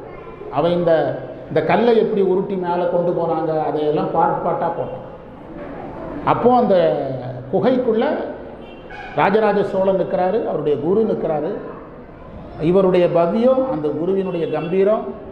ராஜராஜ சோழன்ட்ட அவருடைய குரு என்ன சொன்னாராம், நீ போருக்காக பலரை கொண்டிருக்கிறாய், அது என்னதான் இருந்தாலும் அது ஒரு பாவம்தான், அது ஒரு பாவம்தான். ஒரு மனிதனை கொல்வதனால் ஒருவன் புழுவாய் பிறப்பதற்கு கூட வாய்ப்பு இருக்கிறது. நீ இந்த சிவாலயத்தை கட்டினால் இந்த துன்பத்திலிருந்து என்ன செய்யலாம்? தப்பிக்கலாம் என்று அவர் குரு யாருக்கு உபதேசிக்கிறாரு அப்படின்னு டிஸ்கவரி சேனல்காரன் சொல்கிறான். நீ புழுவாய் பிறப்பிலிருந்து தப்பித்துக் கொள்ளலாம் சிவாலயம் கட்டினான் அப்படின்னு அவர் சொன்னாருன்னு அவன் சேனல்காரன். அவன் ஆதாரம் இல்லாமல் என்ன செய்ய மாட்டான், சொல்ல மாட்டான். நம்ம ஊர் சேனல் நியூஸ் மாதிரி கிடையாது, பிபிசி நியூஸ் மாதிரி அவங்க நியூஸ் எல்லாம். நம்ம ஊரில் ஒவ்வொரு டீயும் ஒவ்வொரு நியூஸ் சொல்லுவான். ஆமாம். தவமுயன்று அறிதல் பெற்ற தனியிடம் குமரன் ஆளும் சிவமுயன்று அடையும். யாரையும் முயன்று அடையும். பெரிய பாடம் என்ன? நமக்கு என்ன பாடம் தெரியுமா? நம்ம வீட்டில் குழந்தைகளை நாம் முதல்ல என்ன நெறியில் பழக்கணும்? சமய நெறியில் பழக்கம். கோயில்களுக்கு அழைச்சிட்டு போகணும். அந்த குழந்தைகளுக்கு சாமின்னா என்னதுன்னு தெரியணும், திருநீர் பூசணும், குங்குமம் வைக்கணும், சாமியை கும்பிடணுங்கிற உணர்வு என்ன செய்யணும்? இருக்கணும். அதை நம்ம கொண்டு வரணும். நம்ம செய்தால் வந்துடும். இப்போ எங்கள் வீட்டில் என்னுடைய 2 பேத்தி பூஜைக்கு வர்றாங்களா வரலையாங்கிறது இல்லை, பூஜைக்கு டிஸ்டர்ப் பண்ண வர்றாங்க, அது தெரியுதில்ல. நேரே வருவாங்க 2 பேரும். முதல்ல அந்த பிள்ளை சின்ன பிள்ளையாக இருக்கும், இப்போ இதுவோ பூஜைக்கு வச்சுருக்க எல்லாத்தையும் எடுத்துகிட்டு கிளம்பிடுவாங்க. எல்லாம் நம்ம எந்திரிச்சிட்டு ஒரு அரை டம்ளர் தண்ணி குடிச்சிட்டு வரலான்னு போகிறதுக்குள்ள எல்லாம் கிளம்பி எடுத்துகிட்டு கிளம்பிடுவாங்க. அதுக்கப்புறம் வந்து எனக்கு திருநீர் பூசி விடும். என்னுடைய பேத்தி வந்து ஒரே விரல் இப்படி திருநீர் எடுத்து இப்படி பூசி விடும். நான் என்ன சொல்கிறேன், இது பெரிய வெற்றின்னு சொல்லலை, ஆனால் இந்த உணர்வு பெரிய வெற்றி. திருநீரை தொடணுங்கிற உணர்வே பெரிய வெற்றி இல்லை. நமக்கு பல டாங்கி வயசானவர் தானே இந்த உணர்வு வந்தது, புரியுதா? ஆனால் அதுக்கு அந்த உணர்வு வந்துட்ட. அதை நான் ஐயா வச்சுட்டே ஒரு தடவை சொன்னேன். காரணம் என்னென்னா, நம்ம செய்தால் வந்துடும். அதுக்காக 24 ஹவர் நான் பூஜை பண்ணிகிட்ருக்கேன்னு சொல்லலை. நான் சாமி கும்பிடுற ஒரு செயலில் இருந்ததுனால அது யாருக்கு வந்தது? என் கூட நான் செய்யும்போது என் மகன் இல்லை, அவனுக்கு வரல, என்னுடைய மருமகளுக்கு வரல. என் மனைவி ஏற்கனவே அவங்களுக்கெல்லாம் என் கூடவே வகுப்பில் மாணவராக இருந்தாங்க, வந்தது. செய்து காட்டாமல் வராது, தெரிஞ்சுக்கிடுங்க. நம்ம சந்ததி நம்மளை மாதிரி இருக்கணும்னு ஆசைப்பட்டீங்கன்னா சொல்லுவதால் வராது. எப்போ வரும்? நாம் செய்தாதான் வரும். நாம் செய்தாதான் வரும். ஆபிரகாம் லிங்கன் வந்து அமெரிக்க அதிபர் தானே. அவர் ஒரு பள்ளிக்கூடத்துக்கு பார்வையிட போகிறார், ஒரு பள்ளிக்கூடத்தை பார்வையிட போகிறார். அப்போ அதிபரே வர்றான்னா ஆசிரியர்லாம் கால்கையை நடுங்குவாங்கல்ல. அந்த காலத்தில் சிஓடிஓனா நடுங்குவாங்களாம். அந்த காலத்துலலாம் கட்டாயமாக அவங்க வந்து கோட் சூட்டோடு தான் வருவாங்களாம். அந்த காலத்துலலாம் மஞ்சள் கலரில் போட்டிருப்பாங்களாம். சிஓடிஓன்னா அப்படி பயப்படுவாங்களாம். பிற்காலத்துலலாம் அந்த பயம் போயிடுச்சு. ஒரு வகுப்பறைகளை நுழைஞ்சோன்னா ஆசிரியரை நடுங்கினாராம். யாரை கண்டு? ஆமாம், ஏன்னா அந்த வகுப்பில் தான் அவருடைய மகனோ பேரனோ படிச்சுட்டு இருக்கிறாங்க. அதான் பிரச்சனை அவருக்கு. எல்லாம் சொல்லிக் கொடுத்துட்டீங்களா நல்லா அப்படின்னாரு. ஆமாம், ஒன்றுமே சொல்லிக் கொடுக்க வேண்டாம், அவன் எப்படி வாழ வேண்டும் என்பதை நீங்கள் வாழ்ந்து காட்டுங்கள்ட்டு போயிட்டார். புரியுதா? அவன் எப்படி வாழ வேண்டும் என்பதை சொல்லிலாம் கொடுக்க வேண்டாம். என்ன செய்யுங்க? வாழ்ந்து காட்டாமல் சந்ததிக்கு நம்ம எதையுமே கொடுக்க முடியாது. வாழ்ந்து காட்டி தான் என்ன செய்ய முடியும்? கொடுக்க முடியும். சொல்லொன்று செயலொன்றாக இருக்கிறதுனால யாரையும் நாம் என்ன செய்ய முடியாது? ஒரு கரப்பாம்பூச்சியை கூட மாற்ற முடியும். ஆமாம், அதான் சிவமுயன்று. முதல்ல எதை கொடுக்கணும்? ஏங்க அந்த காலத்தில் பள்ளிக்கூடத்து கல்வியை எந்த மாதத்தில் தொடங்கினாங்க? அட்மிஷன் விஜயதசமியில் ஏன் தொடங்கினாங்க? அதுக்கு பதில் கண்டுபிடிங்க. அப்போ பள்ளிக்கூடத்து கல்வி என்ன சார்போடு இருந்திருக்குது? சமய சார்பில் இருந்திருக்கு.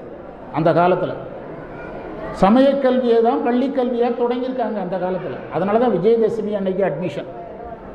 இப்போவும் விஜயதசமிக்கு அட்மிஷன் போடுறாங்க. ஏன்னா அது நம்முடைய நம்பிக்கைங்கிறதுனால அரசு பள்ளியிலே போட சொல்கிறாங்க. ஞாயிற்றுக்கிழமையாக இருந்தாலும் போட சொல்கிறாங்க. ஆனால் நோக்கம் அது கிடையாது.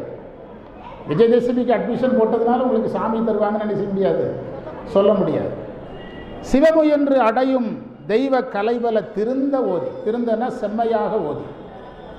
தெய்வ கலைனா நூல். இந்த மந்திரம் நமக்கு என்ன சொல்லுதுன்னா, சந்ததிகளுக்கு சமயம் சார்ந்த நூல்களை என்ன செய்யணும்? நாம் கொடுக்கணும். அந்த இளைய தலைமுறைக்கு கொடுக்கணும். நம்ம ஆன்மீக பேரவையினுடைய டார்கெட்லேயே யாரை தான் டார்கெட் பண்ணோம்? இளைய தலைமுறையை தான் டார்கெட் பண்ணணும். இன்றைக்கி அதில் நிறைய பேர் இந்த இடத்துலேருந்து ஆதீன பொறுப்புக்கு வந்தவங்க 10 பேருக்கு மேலே இருக்கும். எந்த பொறுப்புமே இல்லாமல் உள்ள வந்து, நான் உள்ளே வரும்போது எனக்கு எந்த பொறுப்பும் கிடையாது ஆதீனத்தில். இன்றைக்கி உடுமலைப்பேட்டை திருமுறை, உடுமலைப்பேட்டை சித்தாந்தம், ஈரோடு சித்தாந்தம், கரூர் சித்தாந்தம் 4 போஸ்ட் எனக்கு மட்டும் இந்த இடத்துலேருந்து தான் வாங்கினேன் நான். சிவகுமார் சோமவாரப்பட்டி திருவாவடுதுறை ஆதீன அமைப்பாளர், இவங்க 3 போஸ்ட்டில் இருக்கிறாங்க. என்னதெல்லாம் அதையாவது சொல்லிட்டு போங்க, இப்போ கிளம்பிடுவேன். நாங்கள் கணபதி பாளையத்தில் திருமுறை பேராசிரியர் திருவாவடுதுறை ஆதீனம், சோமவாரப்பட்டியில் தேவார பேசராஜர் திருவாவடுதுறை ஆதீனம், ஆதீனம்னா ஆதீன கிளை, தாராபுரத்தில் சித்தாந்த பேராசிரியர் ஆதீன கிளையில் இருக்காங்க.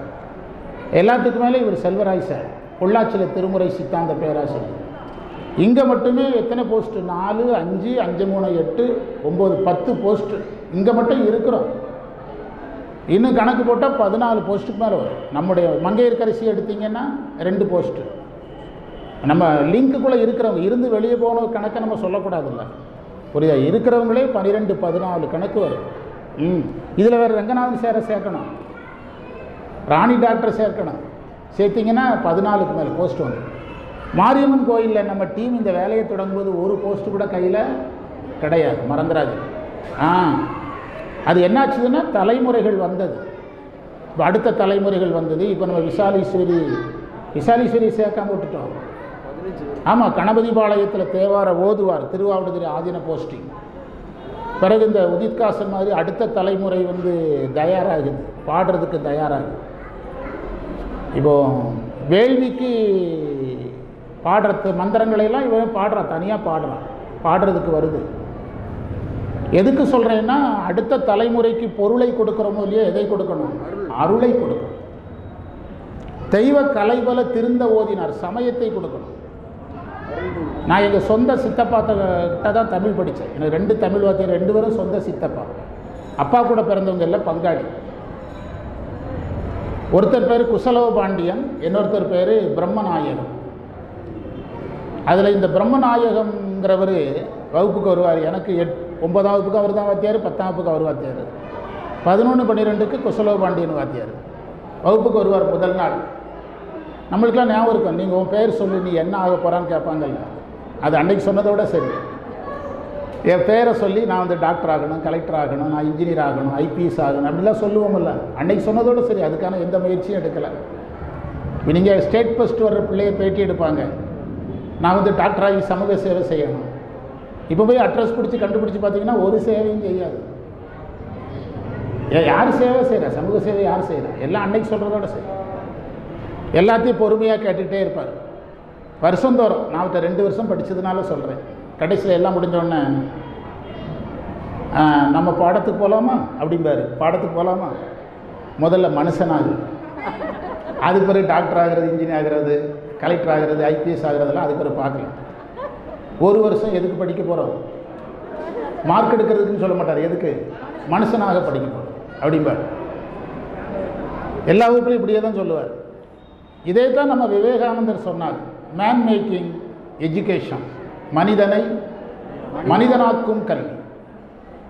இதுதான் அன்னைக்கு நடந்திருக்குது. விவேகானந்தர் சொன்னது இந்த இந்த பெரிய புராணத்தில் இருக்குது.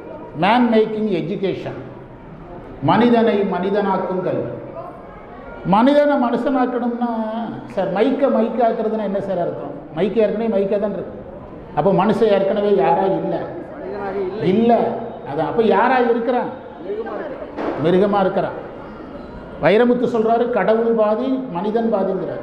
அவர் தெரியாமல் சொல்லிட்டார், பாவம். தெரியாமல் சொல்லி கடவுள் மனிதன் பாதி மிருகம் பாதி. கடவுள் பாதி கிடையாது, அது சித்தாந்தத்துக்கு நேர் எதிரானது. மனிதன் பாதி மிருகம் பாதி. கடவுளில் இருந்து தான் உயிர் வருதுன்னு ஒரு கட்டுரை எழுதினார் வைரமுத்து தினமணியில். உங்கள் கான்செப்ட் தப்புன்னு அவருக்கு ரெஜிஸ்டர் தபால், அவருக்கு ஒரு தபால், தினமணிக்கு ஒரு தபால் வச்சேன். இவன் என்ன சொல்கிறது நமக்குன்னு பதிலே வரல. அவர் இதே மைக்கில் நான் சொன்னேன், தப்பாக கட்டுரை எழுதுறாரு, எப்போதோ சிக்க போகிறாரு அப்படின்னு. யாரெல்லாம் கேட்டுட்டு இருந்தீங்கன்னு தெரியாது, நீங்கள் கேட்டிருக்கிறீங்க. எப்போ சிக்குவாருன்னு தெரிலன்னு ஆண்டாள் சர்ச்சையில் மாட்டிக்கிட்டார். 30 நாளையில் மாட்டிக்கிட்டார். யார்? பாவம் வைரமுத்து. புரியுதா? அதனால் என்ன பண்ணாருன்னா, கடவுள் பாதி மனிதன் பாதினார். மிருகம் பாதி இருக்குது, மனுஷன் பாதி இருக்குது. உங்களுக்கு சந்தேகம் இருந்தால் ஒரு ஐடியா சொல்கிறேன். யாராவது கோவப்பட்டால் என்ன சொல்கிறான்? டென்ஷன் பண்ணாத, நான் மிருகமாயிடும். அவனே ஒத்துக்கிட்டான். உங்களுக்கு என்ன வந்தது? அவனே சொல்கிறான், டென்ஷன் பண்ணாத நான் மிருகமாயிருவேங்கிறான்.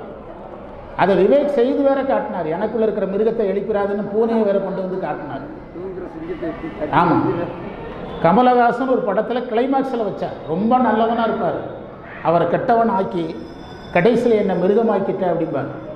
நிறைய தவறுகளை செஞ்சுட்டு ஆயுதத்தை கீழே போட்டுட்டு போகும்போது சொல்லுவார், என்னை யாராக்கிட்டீங்க? மனிதனுக்குள் இருக்கிற மிருகத்தன்மை போன கடவுளாக யாரையும் மாற்ற முடியாது. வையத்துள் வாழ்பவன் வாழ்வும் தெய்வம் அல்ல, தெய்வத்துள் வைக்கப்படும் தெய்வம் அல்ல. புரியுதா? சைவ சித்தாந்தப்படி கடவுள் வேறு, உயிர் வேறு. உயிர் ஒரு நாளும் யாராக முடியாது, கடவுளாக முடியாது. சிவமுயன்று அடையும் தெய்வ கலைவலை திருந்த ஓதி இப்போதான் அடுத்த கலைக்கு வர்றார். ஒரு அரசனுக்கு 2 கலை. அரசகுமாரனுக்கு முதல்ல தெய்வ கலை, பிறகு அரசாங்கம் சார்ந்த கவனமா புரவி யானை. பார்த்தீங்களா?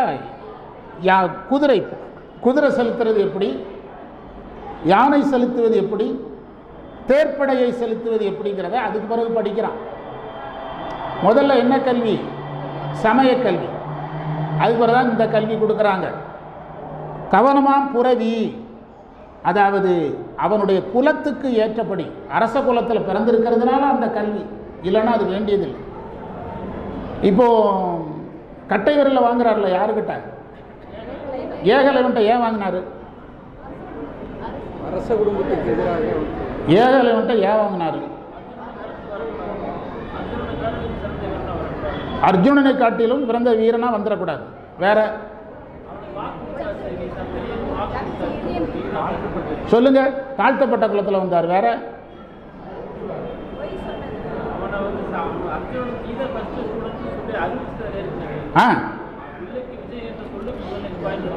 அதனால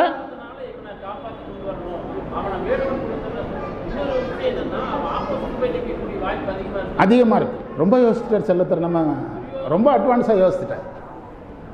அதாவது சிம்பிளான காரணம், அதாவது இந்த கலை சத்திரியனுக்கு உரியது. சத்திரியன் அல்லாதவனுக்கு இந்த கலை தேவையில்லை. சத்திரியன் அல்லாதவனுக்கு இந்த கலை அவனுக்கு தேவையில்லை. ஏகலைவன் என்ன குலத்தில் பிறந்தான்? வேடர்களுக்கு வில்வித்தை தெரியுமா தெரியாதா? அது எதுக்கு துரோணர் சொல்லிக் கொடுக்கணும்? அப்படி ஒரு நாடகம் போட்டு ஆல் இண்டியா லெவலில் ஃபஸ்ட்டு வந்திருக்கு ஒரு நாடகம். அவன் பிறந்ததே வில்வித்தை செய்கிற குலத்தில். கண்ணப்ப நாயனாருக்கு யாராவது வில்வித்தை சொல்லிக் கொடுக்கணுமா? அந்த கதை திரிக்கப்பட்டது, அதை ஜாதி ரீதியாக திரிக்கப்பட்டது. உண்மை அது கிடையாது. சத்திரியன் அல்லாதவனுக்கு இந்த கலை தேவையில்லை. ஒரு இதை தேவையில்லை. இப்போ நான் தமிழ் வாத்தியார், எனக்கு எதுக்கு கம்ப்யூட்டரில் தீவிரமான ஒரு கல்வி? புரியுது? கம்ப்யூட்டரில் தீவிரமான ஒருத்தருக்கு தொல்காப்பியம் எதுக்கு, நன்னூல் எதுக்கு? அதில் தீவிரமாக ஒர்க் பண்ண போகிறவர். ஒருவேளை ஒரு வேடர் குலத்தில் பிறந்த ஒருவனிடத்தில் இந்த கலை இருந்தால், அந்த காலத்தில் பல்குழுவும்னு திருக்குறளில் ஒரு வார்த்தை இருக்குது. பல்குழுவும் அப்படின்னா சின்ன சின்ன குழுக்கள் ஒரு அரசாங்கத்துக்கு எதிராக வரும். அப்போ இந்த கலை இவங்கிட்ட இருந்ததுன்னா யாருக்கு எதிராக வருவான்? அரசாங்கத்துக்கு எதிராக வருவான். அதனால தான் அவர் அதை வாங்குறாரு தவிர என்கிட்ட படிக்கலைன்னோ ஜாதி ரீதியாகவோ யார் வாங்கலை. அவர் வாங்கலை. நாளைக்கு இந்த நாட்டுக்கு ஆபத்து வரக்கூடாதுன்னு தான் வாங்கினாரே தவிர சனாதனம் அதெல்லாம் அவர் கையில் எடுக்கவே இல்லை. அது அவர் மேல் திணிக்கப்பட்டது. யார் மேலே? துரோணர் மேலே திணிக்கப்பட்டது. ஆனால் அந்த வெளிநாட்டுக்கு வகுப்பெடுக்கிறதுல லண்டன்லேருந்து ஒருத்தர் கேள்வி கேட்டார். சனாதன தர்மம் என்று சொல்லக்கூடிய ஜாதி ரீதியான பிரச்சனைகள் நீங்கள் எப்படி சொல்கிறீங்க அப்படின்னா, இந்தியாவிலே கிடையாது, வேதத்திலையும் கிடையாது, ஆகமத்திலையும் கிடையாது. அது கற்பிக்கப்பட்டது, உரையாசிரியர்களால் கற்பிக்கப்பட்டது கிடையாது. எனக்கு பகவத்கீதை சொல்லி தந்த குரு ஒரு வேத மந்திரம் சொல்லுவாங்க. இப்போ தான் உங்ககிட்ட சொன்னேன். ஜன்மனா ஜாயதே சூத்திரஹா வேதபாடேன பிராமணா. வேதத்தை படிப்பதால் அவர் யாராகிறார்? பிராமணராகிறார். குண அடிப்படையிலும் கல்வி அடிப்படையில் தான் பிரிக்கப்பட்டாரே தவிர ஒருவர் அந்த குலத்தில் பிறந்தார் இந்த குலத்தில் பிறந்தார் என்று நம்முடைய சாமியும் சொல்லலை, நம்ம ஞானிகளும் சொல்லலை. பிற்காலத்தில் வந்தவர்கள் நம்மை நாமே காத்துக்கொள்வதற்காக குழுக்களாக செயல்பட வகுத்து கொண்டோம். அதுதான் யாருக்கு நடந்தது? ஏகலைவனுக்கும் நடந்தது. அங்கே ஏகலைவன் இடத்துல ஜாதி கிடையாது. ஒரு ஒரு ஒரு பேரரசன் இடத்தில் இருக்க வேண்டிய கலை ஒரு இவன் குறுநில மன்னன் கூட கிடையாது.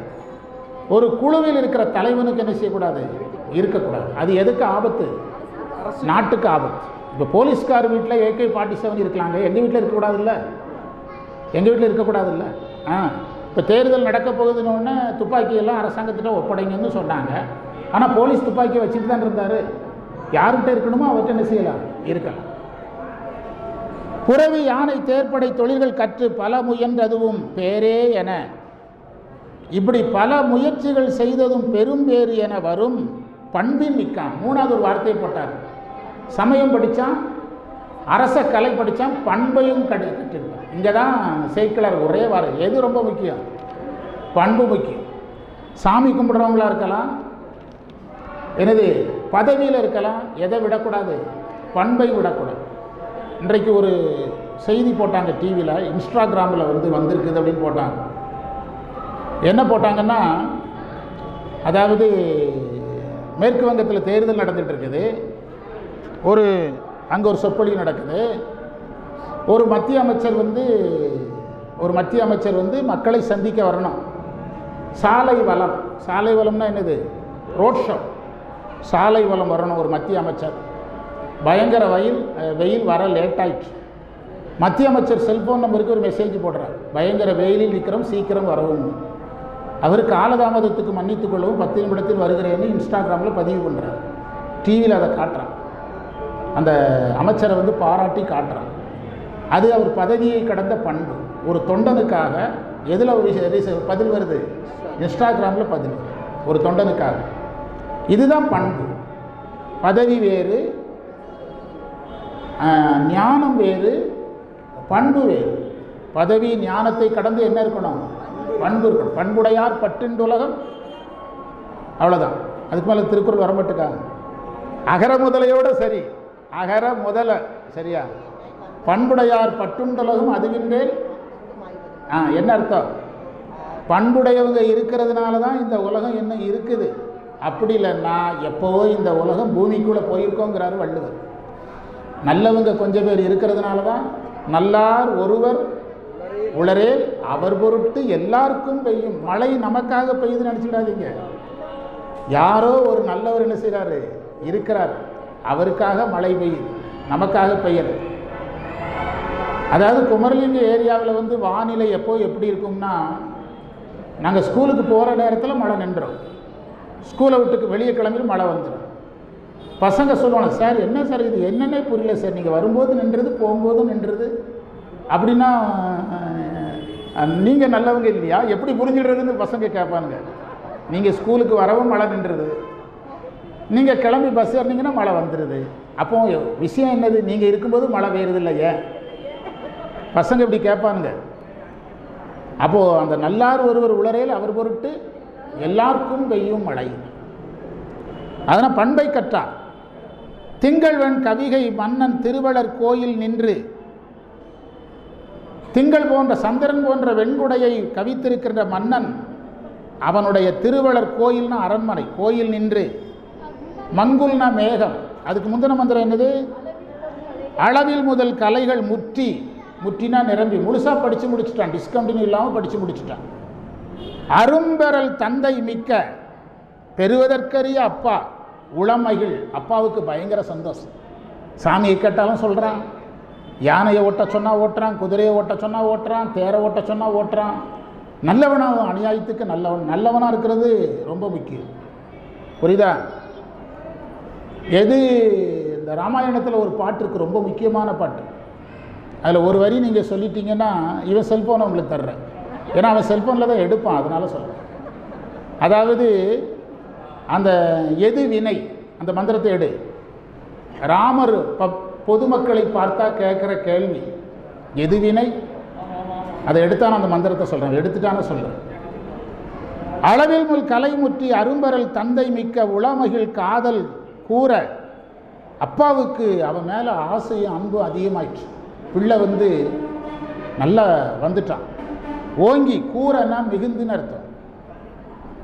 குணம்தான் நீடி. திரும்ப எதை போட்டார்? அங்கே பண்புன்னார். இப்போ எதை போடுறாரு? ஒரு விஷயம் நல்லா தெரியுது. சமய கல்வியின் பயன் குணம், எனது நிர்வாக கல்வியினுடைய பயன் குணம். எல்லாம் எதாக இருக்கணும்? குணமாக இருக்கணும். ஒரு கேரளாக்காரங்க ஒருத்தட்ட ஒரு ஹெச்எம்கிட்ட நான் வேலை பார்த்தேன். டீச்சருக்கெலாம் தெரியும். அண்ணா குடியிருப்பில் தான் குடியிருந்தாங்க. அவங்க பேர் மறந்து போச்சு. அவங்க கணவர் கனியூரில் வேலை பார்த்தாங்க. எங்களுக்கு ஹெச்எம்மாக இருந்தாங்க ஒரு அம்மா. ஹெச்எம்மாக இருந்தவங்க பேரே மறந்துட்டு, அந்த அளவுக்கு வேலைகள் இப்படி மாறி போச்சு. அவங்க டீச்சர்ஸ் மீட்டிங் போட்டாங்கன்னா எல்லோரும் மீட்டிங் போட்டுட்டு அதை பண்ணிடுவேன் இதை பண்ணிடுவேன் மிரட்டுவாங்க. ஆனால் இவங்க மீட்டிங் போட்டு முடித்த உடனே ஒவ்வொருத்தட்டையாக உங்களுக்கு எதாவது பணம் வர வேண்டி இருக்குதா, உங்கள் பணம் எதாவது பெண்டிங் இருக்குதா, உங்களுக்கு லீவ் எதாவது வேணுமா, அப்படி 30 பேர்னா 30 பேர்கிட்ட கேட்டுட்டு தான் எதை முடிப்பாங்க. நீங்கள் ஏதாவது அப்ளிகேஷன் கொடுத்து நிறைவடையாமல் இருக்குதா, உங்களுடைய டிமாண்ட் ஏதாவது சரியாகாமல் கிடக்குதான்னு அதை 15 நிமிஷம் முடிச்சு தான் எதை முடிப்பாங்க. அது எதாக பார்க்கப்பட்டது? அவங்களுடைய குணமாக பார்க்கப்பட்டது. அட்மினிஸ்ட்ரேஷனுக்கு வெளியே 13வது மந்திரம் எங்கே இருக்குது? ராமருடைய கேரக்டர் எதிர்வரும் அவர்களை. அவங்க அப்பா ராஜாவாக இருக்கிறாரு, இவர் இளவரசனா யார் மகன் மாதிரி? இந்த சோழ மன்னன் மாதிரி சும்மா தெருவில் நடந்து போகும்போது எதிர்வரும் அவர்களை எமையுடை இறைவன் முதிர்தரு கருணையின் முகமலர் உளர. எமையுடைய இறைவன்னா ராமன். முதிர்தரு கருணை, அவங்க மேலே அவருக்கு இறக்கம் வந்துடும். யார் வந்தாலும் இறக்கம், யார் வந்தாலும் வர்றவர் யாருன்னே பார்க்கறதில்ல. கருணையின் முகமலர் ஒளிர, முகத்தில் ஒரு பிரகாசம் காட்டி, எது வினை, என்ன தொழில் செய்கிறீங்க? யார் கேட்ட கேள்வி? ராமன் கேட்ட கேள்விங்க. என்ன தொழிலில் இருக்கிறீங்க? அவர் என்ன தொழில் வேணாலும் சொல்ல வாய்ப்பு இருக்குது. வியாபாரங்களாம், விவசாயங்களாம், களை எடுக்க போகிறேன்னு சொல்லலாம், மாடு மேய்க்கிறேன்னு சொல்லலாம். அதையெல்லாம் கேட்க யார் ரெடியாக இருந்தார்? இதை யார் கேட்க வேண்டிய அவசியம் இல்லை. ராமன் கேட்க வேண்டிய அவசியம் கிடையாது. ஏதோ தன்னை போன்ற மன்னர்களிடத்தில் பேசினா போதும். இது ஐயா அடிக்கடி சொல்லுவார், சுபாஷ் ஐயா. எது வினை இடரில்லை அப்படின்னா என்ன அர்த்தம்னா, பிஸ்னஸில் ஏதாவது பிரச்சனை இருக்கா, உங்கள் தொழிலில் ஏதாவது பிரச்சனை இருந்தால் சொல்லுங்கள். இடர் இல்லை, எது துன்பம் இல்லையா? வியாபாரம் நல்லா போகுதா? விவசாயியாக இருந்தால் மழைலாம் பெய்யுதா? விவசாயம்லாம் நல்லா நடக்குது, வருமானம் வருதா? அதே அவர் என்ன தொழிலை சொல்கிறாரோ அதை வச்சு நீங்கள் சிரமம் இல்லாமல் இருக்கீங்களான்னு நம்ம என்ன வேலைன்னு கேட்போம், சிரமமெல்லாம் இருக்கீங்களான்னு கேட்க மாட்டோம். அதைத்தான் சார் சொல்லலான் இருந்தேன். உங்கள் ஃபோன் நம்பரை தேடிட்டுக்குள்ளே தான் நீங்கள் வந்துட்டீங்க சார். அவசரமாக ஒரு 50,000 ரூபா தேவை, பிஸ்னஸில் போடணும் அப்படிமா நம்மாடு. இதுக்கு பயந்தே நம்ம என்ன செய்ய மாட்டோம். எது வேலைன்னு, என்ன வேலைக்கு போகிறேன்னு கேட்போம். என்னைக்காவது உங்கள் சொந்தத்துக்கிட்ட வேலையில் ஏதாவது பிரச்சனை இருக்கான்னு கேட்டிருக்கீங்களா? ஆனால் யார் கேட்டா? ஒருத்தங்கிட்ட இல்லை, குடிமக்கள் அனைவற்றையும் கேட்டிருக்கிறார்.